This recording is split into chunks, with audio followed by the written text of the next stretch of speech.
Welcome to Living Outside the Matrix, the show where we seek truth by closely examining important issues that affect our lifestyles. Hi there, I'm your host, Nigel Howitt, and on the show today we're going to look at rites of passage into manhood. Now, many of you might not think this is an important issue, but within the mainstream, within the matrix, the issue is completely ignored. There is no guidance into becoming a man in our modern parenting styles, in our educational establishments and schools. And although a lot of us men have looked back and see that we had no guidance, this is about looking forward so that we can assist or better assist any young men and boys within our charge, whether we're parents or not, and whether we're men or whether we're women. Because if we have a greater understanding of rites of passage, of what it is to become a man, and perhaps how historically this happened and how we might facilitate it in the future, I think we have a better chance of creating a better future for everyone, because all of the young boys and young men and adolescents out there now need all the help they can get in finding that male role. So it's a great pleasure to welcome back to the show Darren Deogee, and the interview that follows is one I recorded last week actually, so I do hope you get some benefit and that you enjoy it. So maybe to kick us off then, Darren, you could share with us your view on what is the mainstream view on men, on rites of passage, and on what it is to be a man. Well, that's a big question. That could take up most of the show, I think, if we let it. Because the mainstream narrative has been taken over by a very gynocentric viewpoint. So gynocentric means from a woman's perspective. So from a woman's perspective, and it's very much a feminist woman's perspective, has taken over the mainstream narrative view of men, which is that men are privileged when the evidence is that they're not, and that men need to give way to women because they've been on top for a while, which isn't true, and that I suppose, I don't know if there is even a mainstream Western view on rites of passage at all, really. And whenever I've seen them, they tend to be more. They're more aimed at a fringe audience rather than a mainstream audience. So it's not something that I think is given the worth and the respect that it deserves within the community, and certainly what it used to enjoy within the community, and certainly still does in some native tribes and in some cultures. Absolutely, I would totally agree that rites of passage are completely absent. I think we both agreed on our previous discussion a personal experience of having no such guidance on emerging from adolescence or boyhood into adulthood whatsoever. Certainly that was my experience. So the mainstream position is that rites of passage are completely ignored, and we've got this overwhelming context of feminism, as you have pointed out before. So maybe you can sort of start us off with giving us a view of why are rites of passage so important? I mean, it's probably a question that's tied up with what are they. Maybe we can sort of split those two, whichever you think should go first. But what are they, and why do we need them? Okay, so first of all, I need to open by saying that I'm not an expert in the subject of rites of passage. I'm a man who has been, as you said, working in the subject, practically working with a particular system of gender for over 20 years. I've been scratching my head over the subject of gender for 30 years, and that's genuinely, as a conscious part of my life, it's been a large part, and it's from that expertise that I'm speaking. There are those that I've come across in the West who are deemed to be, if not experts in rites of passage, they at least offer a range of them, but all of them seem to me to come from a similar background as myself, which is just that they have perhaps worked on the subject of gender, they maybe done some mentoring, they have then crafted a rite which has been influenced by perhaps native traditions in some way to try to resurrect rites of passage. And I think there's a need for some of that, but I also think there's a real need to innovate based on the needs of men today and the needs of community today. So a rite of passage is, let's look at the women's rite of passage first of all, because it's easier to see it in the women's lens, certainly from my background in the Toltec tradition, where The women's rite of passage is fixed event based, because women represent the form, I think, as we discussed before. So, for example, there's a very clear difference between a woman who is not a mother and a woman who is a mother. And a woman who is a mother has gone through the physical act of giving birth, and that is then what makes her a mother. And people treat her differently, people expect different things from her, and indeed, she does tend to change the way in which she behaves in the world and relates to the world as a result of being a mother. If we look at those markers of being treated differently, having expectations differently, having a different expectation of self, and actually behaving differently in relation to the world, I would say that would be the function of the rite of passage for men as well. But their marker being something different, because it's not the physical act of giving birth. So in some native cultures, you would have a rite of passage as being either a time when boys go away with the men, either to perform a feat of capacity, which may be it may be endurance based, but it may not be endurance. It may be just to prove that he is capable to be trusted with certain tasks. You know, can you be trusted to be put on watch? So they have these fire quests in some native traditions where you have to sit up all night with a fire and tend a fire by yourself. In that rite, the boy has to face his own fears, the fears of the night, the fear of falling asleep when people need you to stay awake, you know, and muse these ponderings, and that would be almost like a test to say, okay, you may now be trusted with the watch on the village gate because you've proven you can do it.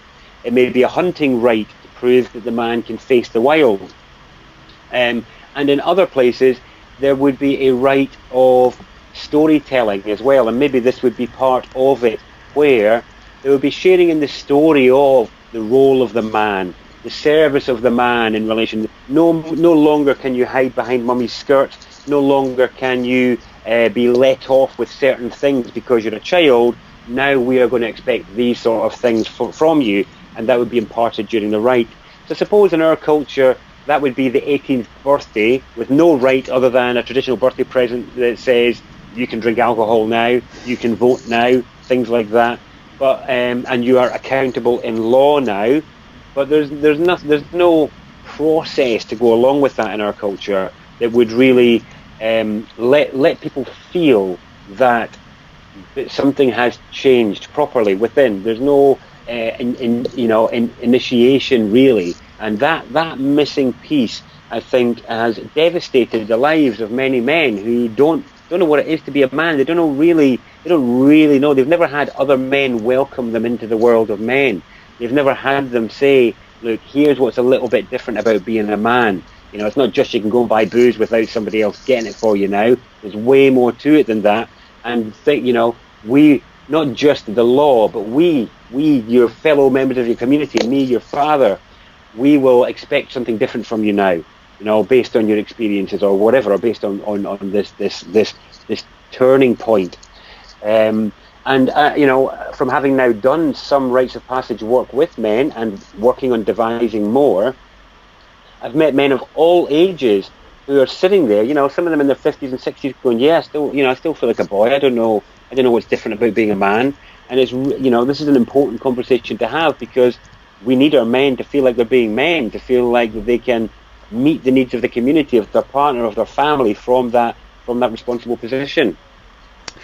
Yes, so maybe I can respond to the point you began with there in terms of, you know, qualifications for talking about rites of passage. What are they and why do we need them? It seems that in this sort of vacuum that we have at the moment in our culture, the concept is kind of up for grabs. It's up for redefining, isn't it? And yes, you alluded to some people that are already there, you know, on the pitch, as it were, and we'll include these in the show notes, and you can share some names with us as we go on.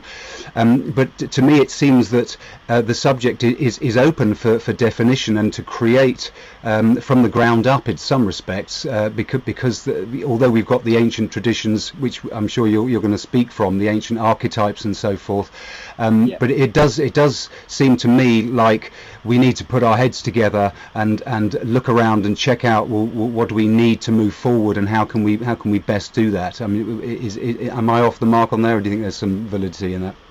No, absolutely, and in fact, that's exactly what I do in my rite of passage work, and my talk about it is, and when I'm working with men on it, it's about letting them know, no, we, while there is value in some of these native rites, it must be transformed and rebuilt for the needs of the now and for the needs of the Western male in his community, where we've got the police and the army that are guarding the gates now. Yeah. You don't need to tend the fire all night. It's okay. Sure. That's boxed off. So it's a process of sort of updating that needs to be done, isn't it?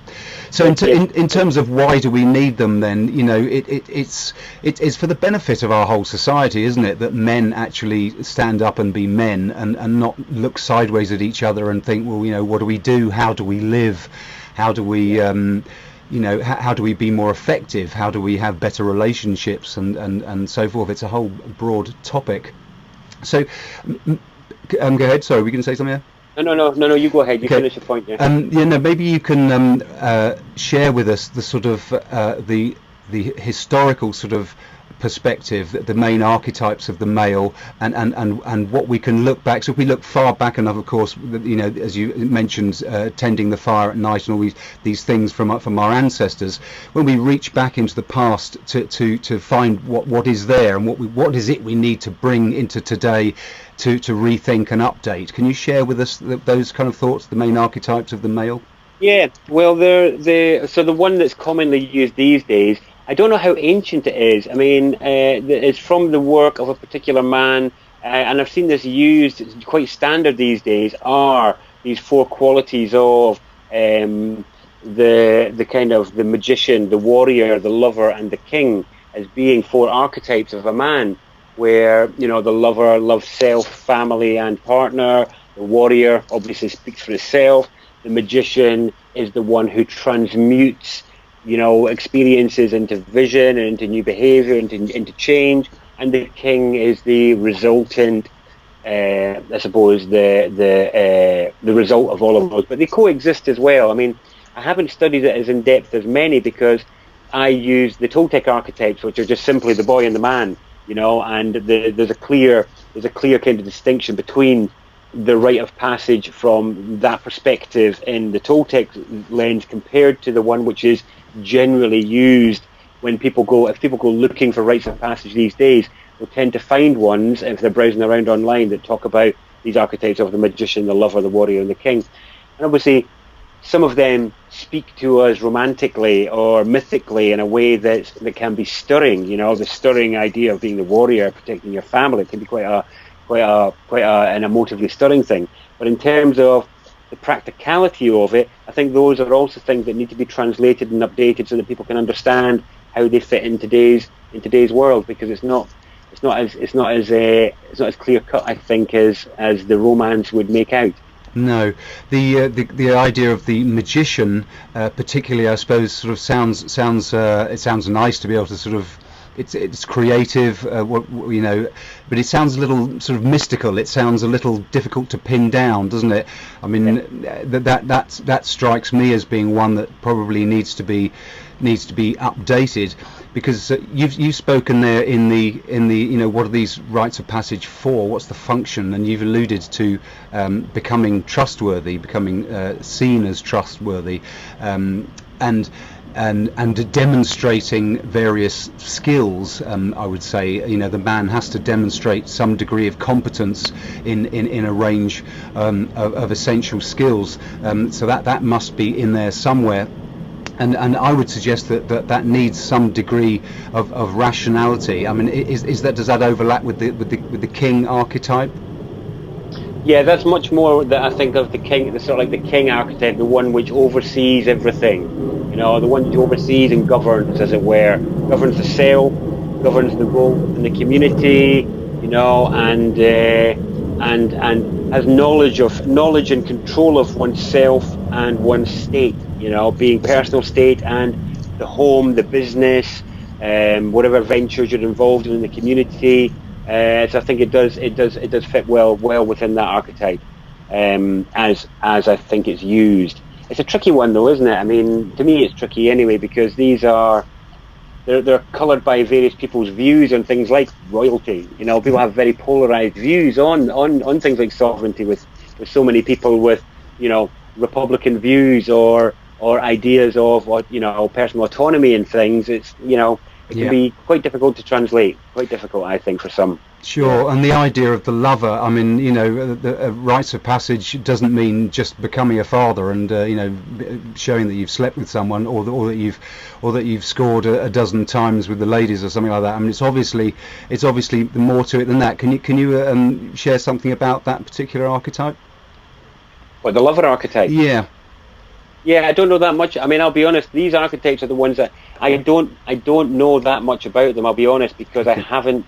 I think a guy's name is, I think it's Robert Moore's book on it. People have brought it up in the Rites of Passage that I've been involved in, but I tend to use, like I say, the Toltec approach, which I'm happy to share, and it's what I use in the ground up stuff that I've been doing. But my understanding of the lover was about a gentle touch with self and the world, an attentive and loving touch, so that even if you were, because I think many of us can be quite harsh on ourselves and treat each other treat ourselves in a way which isn't very self-caring. It's quite unloving, and that's detrimental to self and to those that depend on you and those that need you.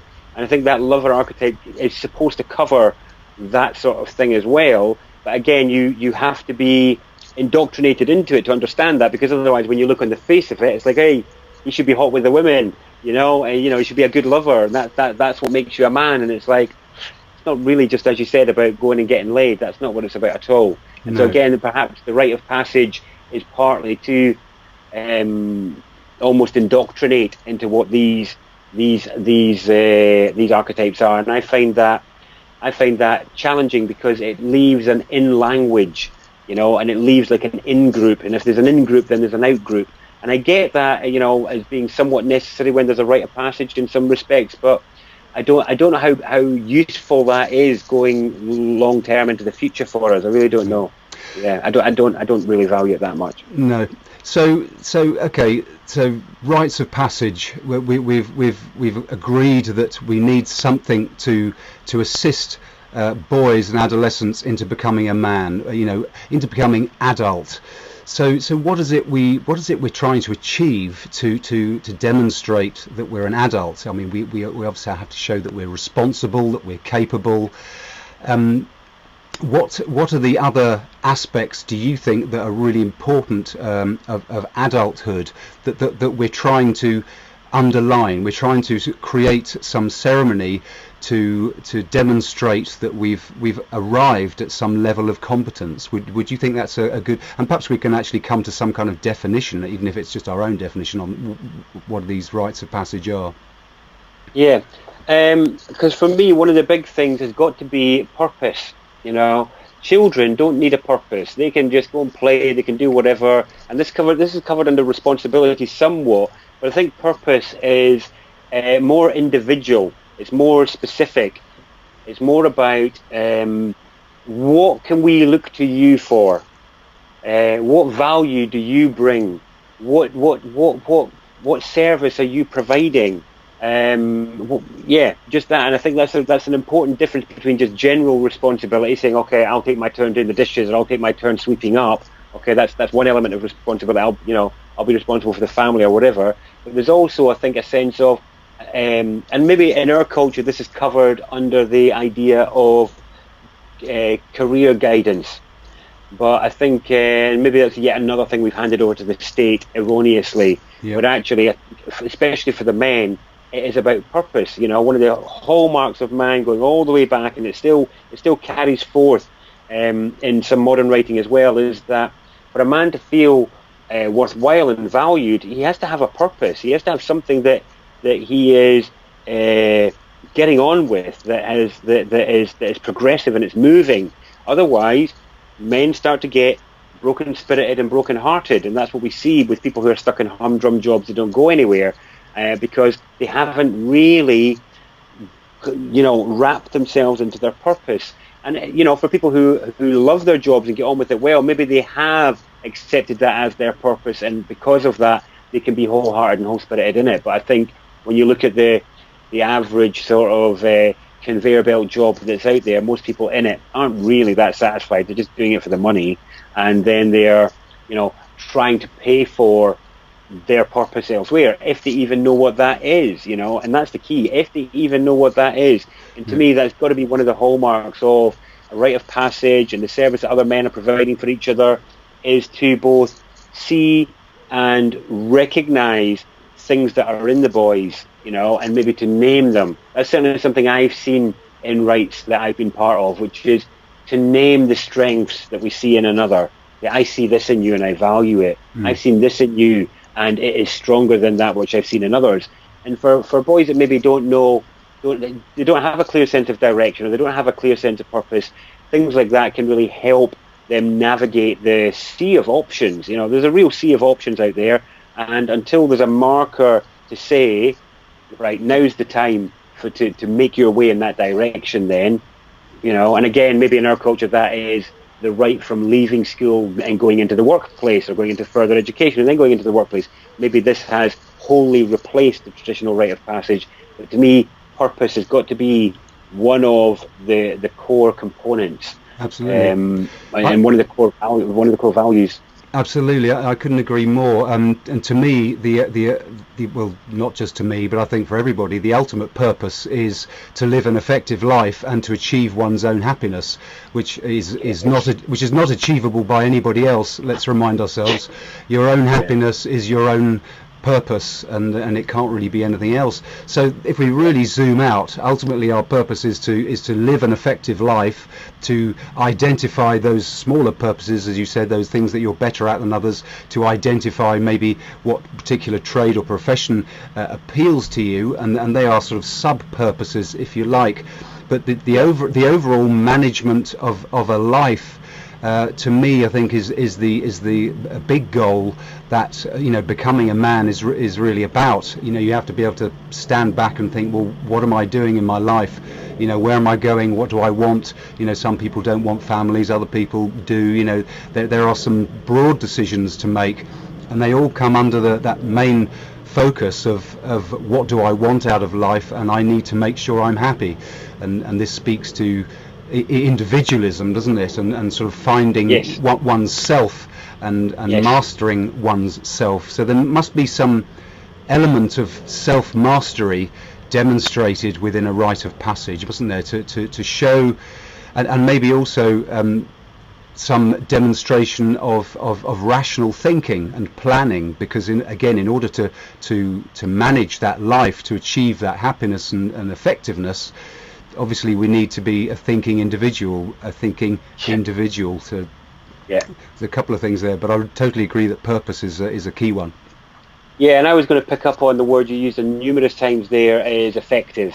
To me, that is the marker. I mean, I'm not interested in other people, agreeing with everything that I do or anything like that. I am interested in effective interfaces and being effective in what I do, because that is a hallmark of, it's the foundation of well-being and happiness, really, to know that you're effective. I mean, to fully understand the implications of that, you have to look at the opposite, which is, well, what's it like to be ineffective? It's like, well, the things that you do don't achieve the things that you did them for. The things that you make break.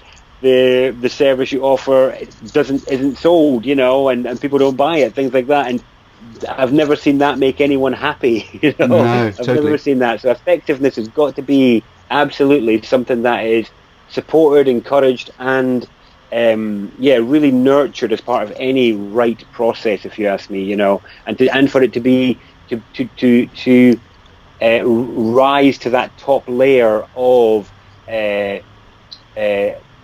values that are important. Against and the array of things that can be important. Well, it's really important to be effective, and for that to be ingrained into our boys would be an important feature. So yeah, I very much agree with you on that.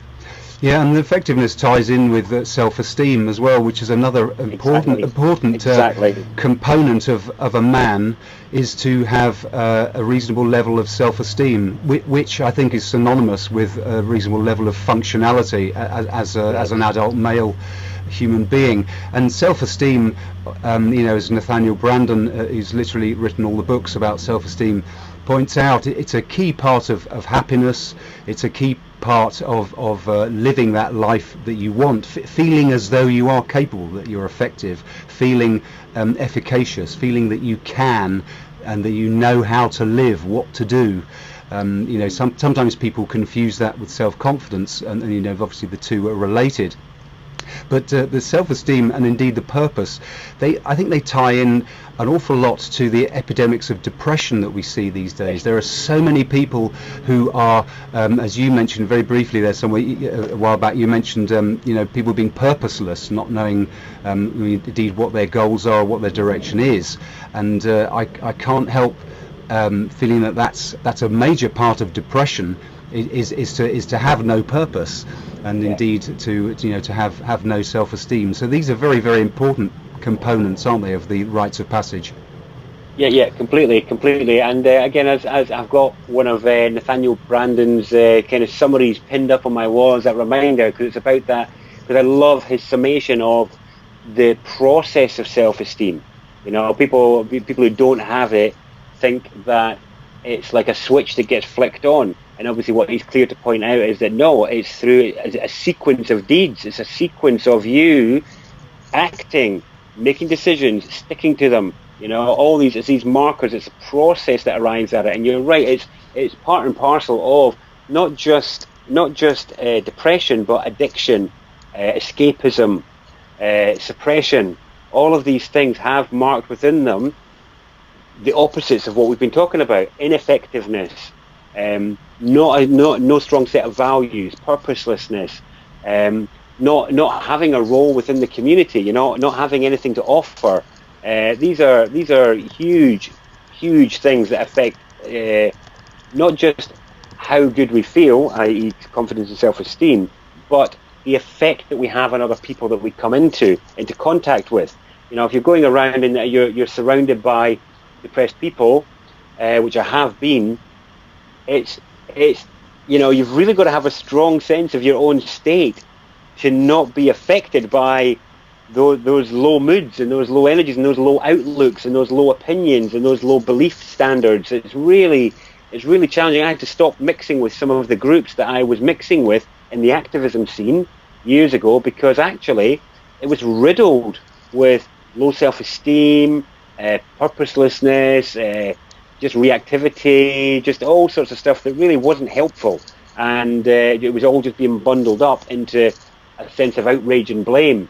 And it's like, well, outrage and blame is okay, but it doesn't change anything, and it really doesn't. And again, I suppose I went through a rite of passage within myself, to help move away from that place where I was at, to then be in a much stronger place within myself, where I feel like I am of much more value to my family, to my community, to the larger community, and that is, it ticks all those boxes we were talking about, which is an essential part of being a man, as distinct to the boy who nobody expects anything of and is allowed to just indulge in whatever, and then that little limbo half man, the man boy that stands somewhere between the two, who's got many qualities of the boy, but ends up with depression or addiction or escapism because he's torn between these worlds, and he doesn't even know that he is. He kind of knows he wants to be a man, but he doesn't know what it is, and he's still got all these habits of the boy that are so available to him, and there's no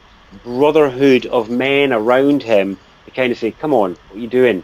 And I think that's one of the components of Rite of Passage as well, is that the men who emerge from it have a brotherhood. They've been through something together, they've seen something into each other that doesn't normally get shared, and it's really valuable, because they're the people that will help you, make you accountable when you're backsliding. They're the ones that will pull you up when you're getting away with it because the missus isn't pulling you up for something, or you think you're getting away with it, you're tricking yourself, with dodgy rationalizing or dodgy thinking, and you're tricking yourself. But these men who have been with you in that rite are saying, hey, why are you still doing that? We said together, we're not going to do that anymore, or something like that. And that's an important part to help with the transition of changing habits, which is also, I think, part of a rite, because certain habits we once had beforehand are no longer acceptable or no longer expected from us after the transition from boy to man, really. Absolutely. So would you say that it's never too late to become a man for all of those adult boys out there, and to a certain extent that's all of us, who've grown up in an environment and a context without any clear guidance on manhood, in the same way that we've already discussed already. Self-esteem can be built. So a lot of people believe that, for example, self-esteem is a result of your childhood. If you were loved and patted on the back as a kid, naturally you have self-esteem. But as you pointed out, it is something that you can build. You build your sense of self-efficacy as you go by taking action now. So does that mean that it's never too late to become a man, even if we feel ineffective, if we feel hopelessly directionless, or we don't know what to do? I mean, hopefully this means that there's techniques and people and resources for men to go to improve their sense of self-worth and their sense of personal masculinity, I suppose. Yeah, very much so. It is never too late. That's the point. Never ever too late. There's no two ways about it.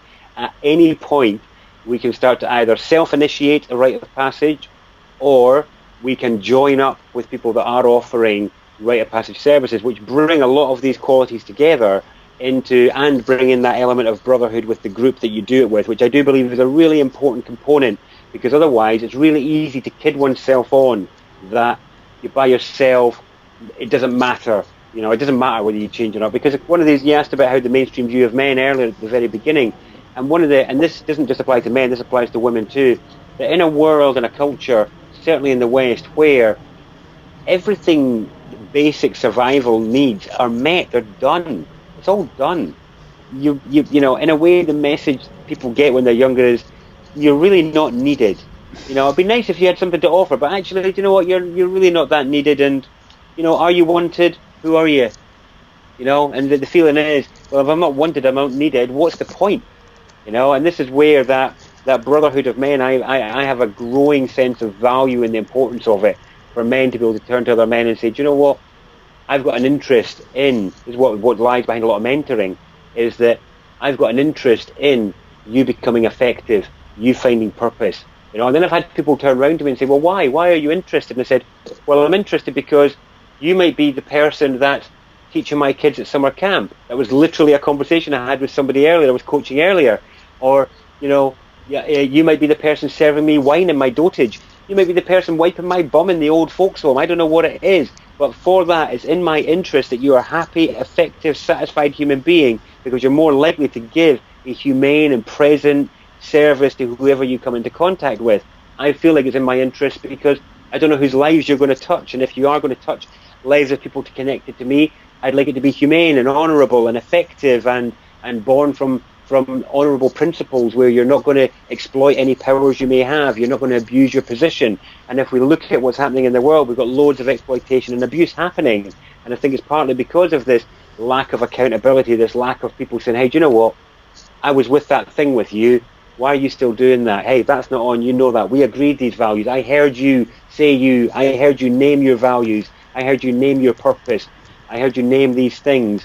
And you're not holding to it, and so I think there's a real cascading effect that is really overlooked there. Yeah, I feel like I lost my point in the original thread there, but yeah. Well, maybe you'll get it back here. But so you made a point about people not feeling needed, men not feeling needed because everything's been done. But I would say to that a thinking man or a thinking person, a thinking man or woman, is always needed. And as you said, you never know whether that person who you can encourage to feel needed and to switch themselves on, they might invent some really important thing for humanity. Everybody has the potential to offer an enormous contribution to humanity, to the extent that they think, to the extent that they are prepared to engage in things like self-mastery, to thinking rationally, to acquire knowledge, to educate themselves, all of these sorts of things. But you also You also alluded to something else there, where we can help each other as we become men, and this ability to stand up and judge, to discern what is right and what is wrong, what's good and what's bad, and to be able to stand up and be judged on our judgments, because this is something rife in the Matrix, which is, don't judge anyone and you won't be judged. It's nice and safe, and this is tantamount to switching yourself off.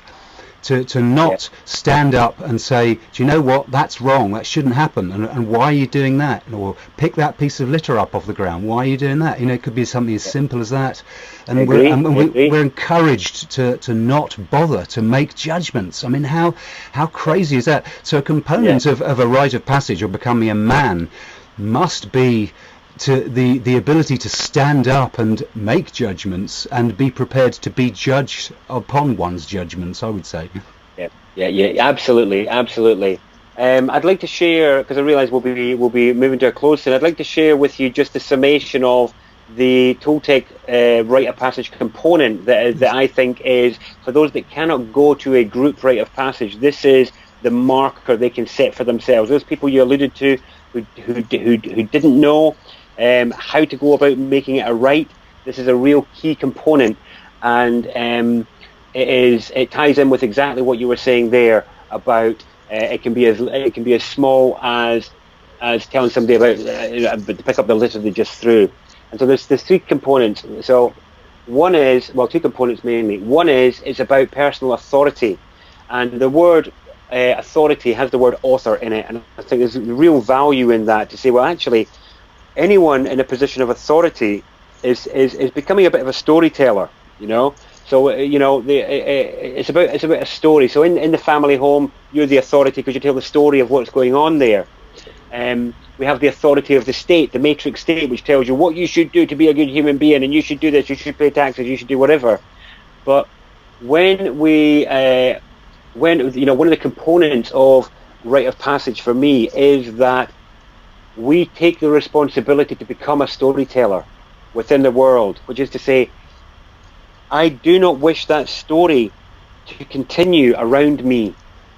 The story that's unfurling before my eyes, I do not wish that to continue anymore. You who threw that rubbish on the ground, that is not a story I wish to see in the world, and I am willing to take action to change that.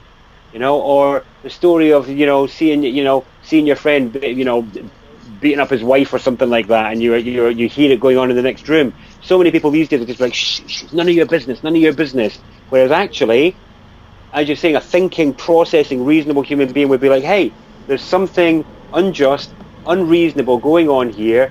I'm going to take on the role of the storyteller to try and change that story. And this is where I want to bring in the Toltec sense, which is, the Toltecs say that actually men and women are female relative to the world and their parents when they're children.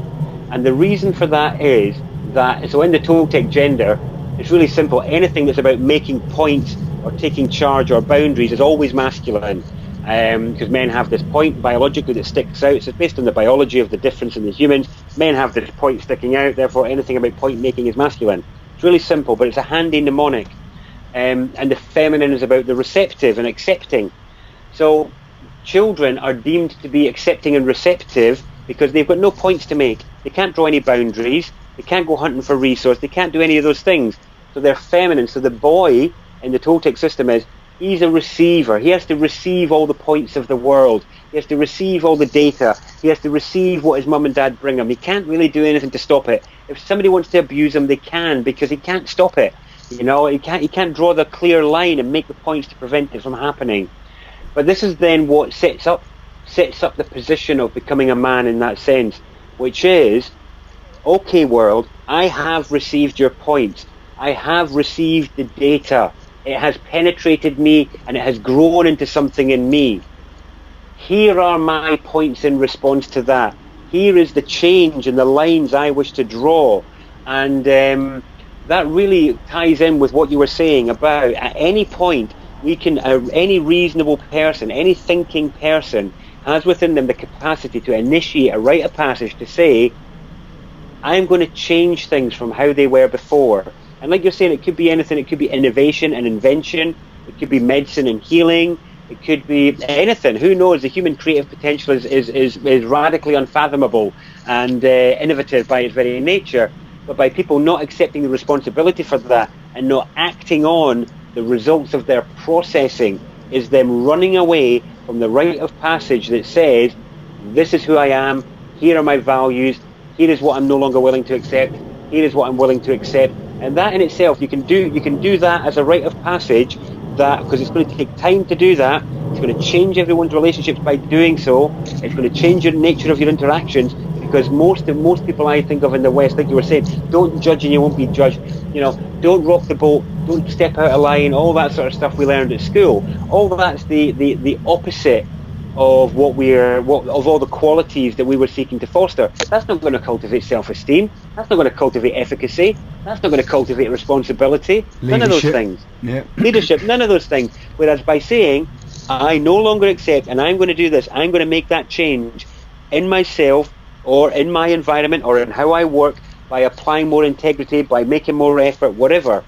No matter how low you are, no matter how bad things have been, that choice is always available to you. So everybody can instigate a mini rite of passage within themselves at any point in time.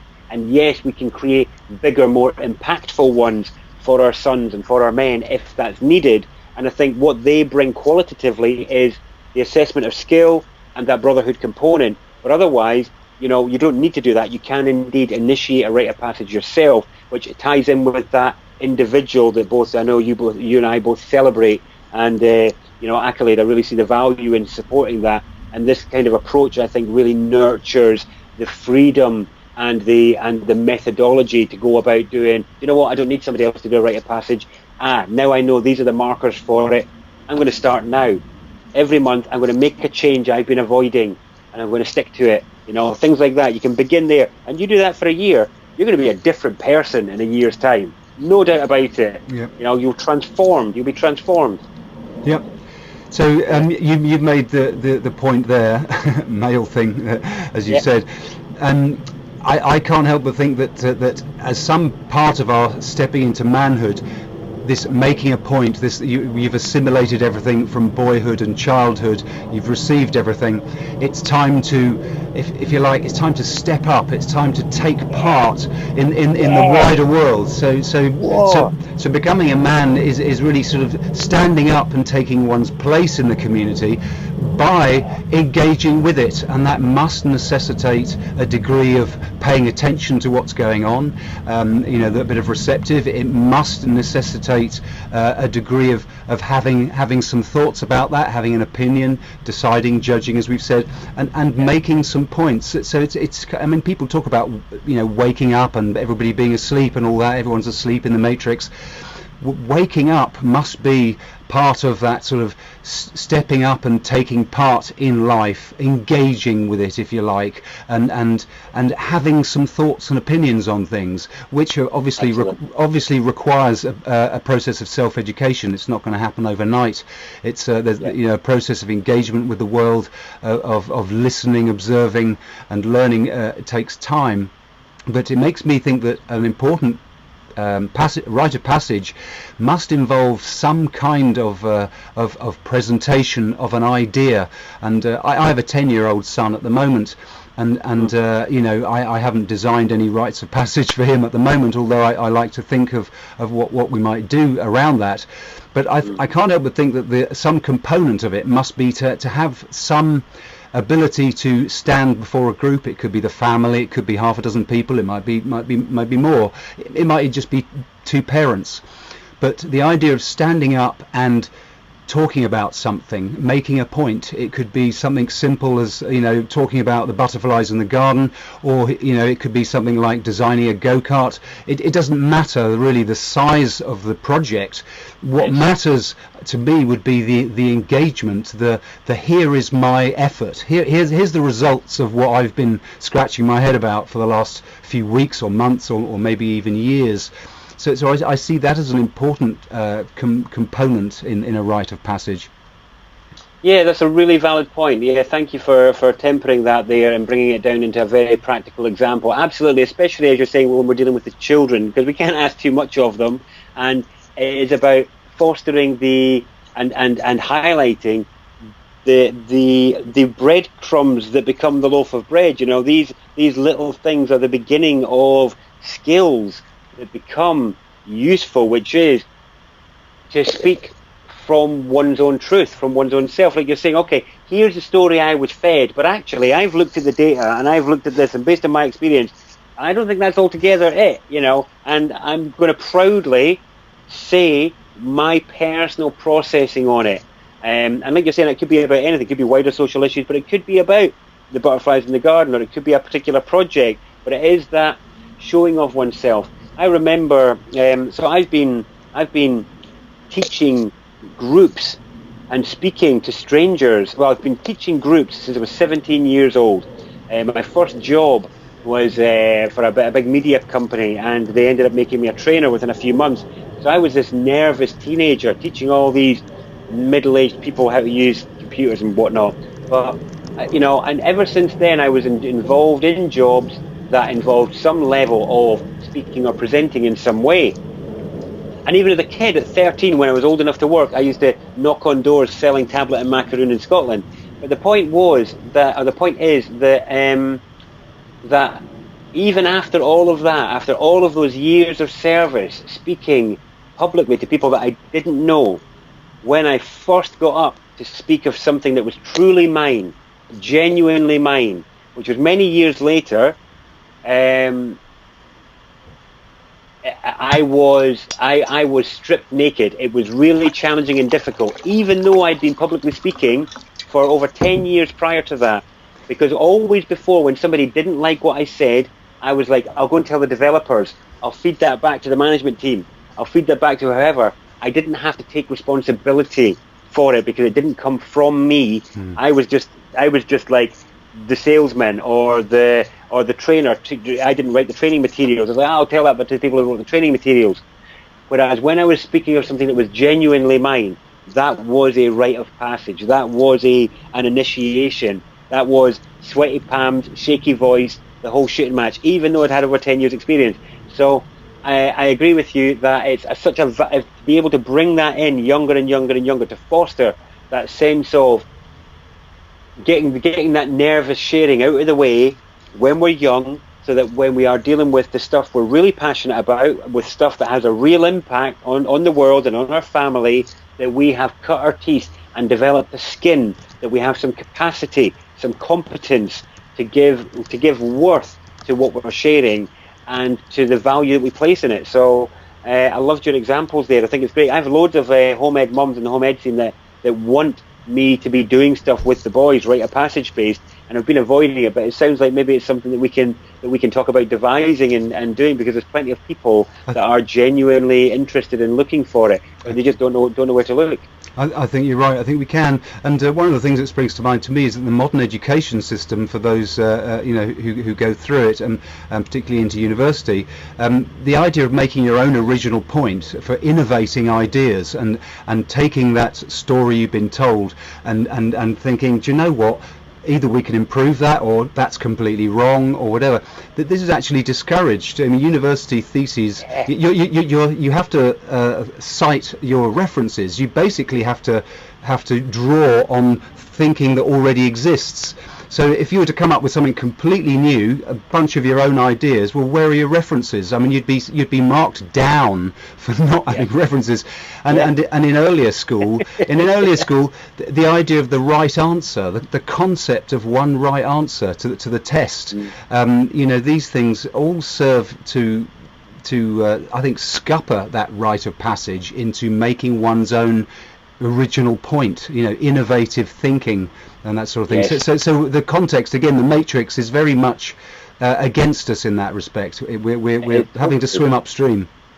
Yeah, totally. You nailed it. It's totally against it. I mean, Ken Robinson has done this great video on how modern education came about for factories, basically, and it was to produce people who could get skills for factories. And you're right, it's the antithesis of individuality. And I've seen modern educators claim that it fosters the individual, and they cherry pick these few innovators as being the example of the mass, and it's like, no, you've cherry picked the few that managed to express individuality despite the indoctrination process. Let's look at the 98% washout that are absolutely lost in the world as a result of what that process has done to them. And you picked on a really good point. I ended up leaving university for the exact reason you stated, which was, into the end of year one and into year two, I'm like, wait a minute, this is like flawed, this is sloppy, this is missing, this is that. And when I was trying to add thought to it, I was absolutely categorically told, no, you can't do that. You have to wait till the end of year 3 or year 4 when you do that. And I'm like, what? I'm going to sit here and take this rubbish, that I clearly see the giant holes in it. I'm going to sit and take this for another 2 years of my life. You can keep it, mate. And then what I get at the end of it? A bunch of debt, and what I might manage to put my idea out, like you say, if I manage to make a pyramid where I'm only allowed one little tiny piece of original thought on the top of a pyramid of pre-existing thought that I need to fill my head with first, and then annotate it with page numbers and references for your benefit. I don't think so. I've got better things to do with my time. That was exactly where I came to on that. That's for sure. Yeah. I mean, another rite of passage that springs to mind. I'm aware of time, so we should maybe draw to a conclusion fairly soon. But it's another one that springs to mind, and is a traditional one, is the idea of a journey, isn't it? The idea of maybe some kind of orienteering. There are things like outward bound courses, on remote moors and so forth. But also the idea of maybe planning, navigating a journey from point A to B to C, or, whether it be overland through woods or however. What do you think about that sort of thing as a rite of passage, and what might that demonstrate or bring to the table to develop manhood? Well, I think it's a really important component, because it's about the real world, the real and actual world. I love how when I've done events in the past, it's about, getting into our habitat, which is nature, and learning about it, learning to make our way in it. People who are living in cities are like, yeah, I'd love to, but I've got to be in the real world. And I'm like, that's not the real world. You're in a world that's in your head, supported by the real world. The cities are a massive drain on the environment and the landscape, because they add nothing and they take everything. And in a way, I find like navigation, orienteering, these are hugely valuable skills, because they help the child or the boy man get over the fear of not knowing where you are, not necessarily even knowing necessarily where you're going perhaps, but not losing your cool, holding it together, maintaining self-care and well-being despite these variables of the unknown around. And they still use those rites in the British military. They use them in scouting. They use them in and as you said, it was in traditional rites of passage as well, where the journey would be blended with maybe a vision quest, which was about a quest for purpose, which is to say, go out into the wilderness of the unknown, get away from the distractions and the trappings of everything you've been surrounded by, to find something that's you and yours. Bring it back if you can. So I think there's a combination of values and valuable things to be gained from that kind of process. I've already wanted to do it with. I've spoken to some other home educators in my network about doing it with even kids as young as 6 and 7, where to help, because our world isn't really conducive to letting them roam freely these days, especially in the urban environment. One thing I really want my children to get over is the panic of not knowing where you are, or the panic of being lost, or things like that. And I'd really like to bring these skills in to get rid of that sense. And I can see that as being, even with probably teenage is a much more realistic age to bring that sort of face-to-face encounter with the real world and your human feeling spectrum, as to what happens when we are out of our comfort and out of the safety blanket of mummy and daddy's providence. What does it feel like? And so I think there's loads bundled up in that kind of component within a rite. So yeah, I can see a real good place for it still. I remember on a rite that I ran once, that's what I did with them. I sent the individuals off into the woods at night, and they all had to go in different directions. It was like, off you go, and then come back when can't remember what it was. There was a context to it, but it was really interesting to see how much it brought up for people. And these were adults going and doing it, but the fear they had to face of the unknown, because they'd never come up against it before. They'd been so coddled by the gifts of our culture. So I think there's a real self-assurance that can become from that, and a sense of self-trust, and just meeting one's limits as well. There's real value in that. So it's a good one. It's another good quality. Absolutely. I think in some respects, on the journey idea, the terrain, if you like, is the context, isn't it? As you mentioned, it's the real world. It's the context of our lives. I think maybe the last component of rite of passage, I think, is important, and I draw from my own experience or lack of experience of ever considering what was I going to produce or offer, how was I going to plan my life financially. I never had any role model that sat me down and said, Nigel, where do you want to be when you're 50, how are you going to plan your finances. So this sort of economic financial education, if you like, I think ties in with what are we going to produce, because an important part, I think, of being a man is to be some kind of producer, some kind of contributor, if you like. Obviously, in terms of looking after one's family, if you choose to have one, this is an important component. Yeah. So I mean, I as I say, I draw from my own lack of experience in that respect, but I can't help thinking that that's another important component, where, if you like, the young boy man, it comes down to some kind of decision. Well, what do I want to do with my life in terms of how do I want to make money? And before we get money phobic, we have to realise that we all need this means of exchange. We all need to create value in order to accumulate our own wealth and success. So yeah, I would hope to encourage my son or any other young men towards thinking that. I'm not sure, perhaps we could thrash that out and develop some kind of rite of passage around that, or bring that component in. Yeah. Do you have any thoughts about that one? Well, yeah, it's just another thing that's lacking from mainstream education, isn't it? It's just not in there about the value of economics and the importance of it, and how it fits in being a responsible adult in the world. We just have to look at the debt situation in the world, and how easily students are lured into debt and into credit situations without really understanding what they're dealing with, and then they spend their whole, a good chunk of their life paying huge amounts of interest on things that they didn't really understand. Again, I think there's elements of exploitation going on in there. So yeah, it would be a valuable part to have in. Yeah. For sure. Within the matrix, of course, we're all encouraged to be consumers, and that is all we're encouraged to be. There's no mention of being producers, and of course it's much more effortsome, it's much more difficult and challenging to be a producer. Anyone can be a consumer. The matrix is full of consumption. But anyway, look, I don't want to run away with the day. Absolutely. Let's draw a line under it. Is there anything you'd like to say, in closing comments, Chris, or to mention any events, resources, or anything that you'd like to sort of draw strings together? Well, I mean, I think some of the other people that are offering Rites of Passage, we can certainly we'll stick it in I'll send you the details of the ones I'm aware of, and you can put them in the show list. Yep. And otherwise, if anybody wants to delve further with me into anything that I've been talking about in terms of the Toltec approach of how you go about it with yourself, I'm available to work with either one-to-ones and groups as well, so they can always visit my website, alternativeanswers.net, and have a look on there. And otherwise, I just want to reiterate that point of it's never too late.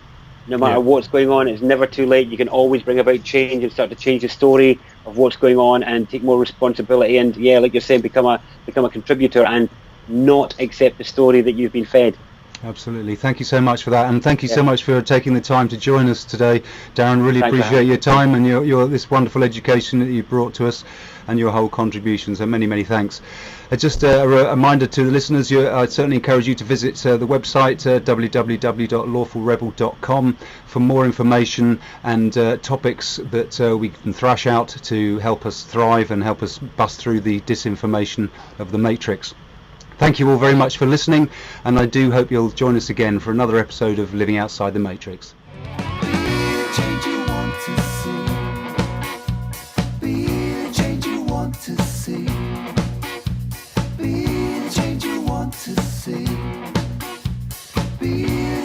want to see.